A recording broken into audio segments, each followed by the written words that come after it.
দানের ফলে প্রথাগত বিশ্বাস জগন্নাথ দেবের জ্বর আসে। পরবর্তী 15 দিন তার পূজা হয় না। এখন চলছে সেই অনসর কাল। এই এক পক্ষকাল শেষে রথযাত্রার আগাম শুভেচ্ছা। যদিও বিদেশে কিন্তু তিথি মেনে রথ টানা সম্ভব হয়ে ওঠে না। দেশের মন্দিরগুলিতে নিজস্ব রথ না থাকায় একটি রথ নিয়ে ভিন্ন ভিন্ন শহরে পর পর রথযাত্রা পালিত হয়। ভারতবর্ষের বাইরে এখন থেকেই রথ টানা শুরু হয়ে গেছে। ইউএস এর বোস্টন শহরের রথযাত্রা। আমাদের ভারতে তিথি অনুযায়ী আগামী 7ই জুলাই রথযাত্রা উৎসব।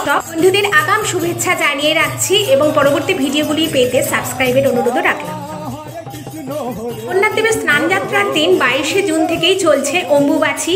অম্বু মানে জল।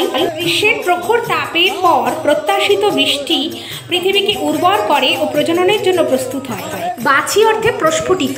25শে জুন পর্যন্ত চলবে অম্বুবাচী। ভারতের আসামের গৌহাটিতে অন্যতম শ্রেষ্ঠ শক্তিপীঠ কামাখ্যা দেবীর মন্দিরের দরজা অম্বুবাচী উপলক্ষে বন্ধ থাকে। যদিও অম্বুবাচী মেলা বসে, আমরা এখন চলেছি সেই কামাখ্যা মন্দিরের দিকেই। বিশ্বাসী অঞ্জলি ভরা ভরা মান করে রবিশাসী অঞ্জলি ভরা ভরা সদা জ্যোতি জ্বলে অক্ষয় জ্যোতি নিত্য পূর্ণ ধারা জীবন প্রকাশে আনন্দ ধারা বহে রে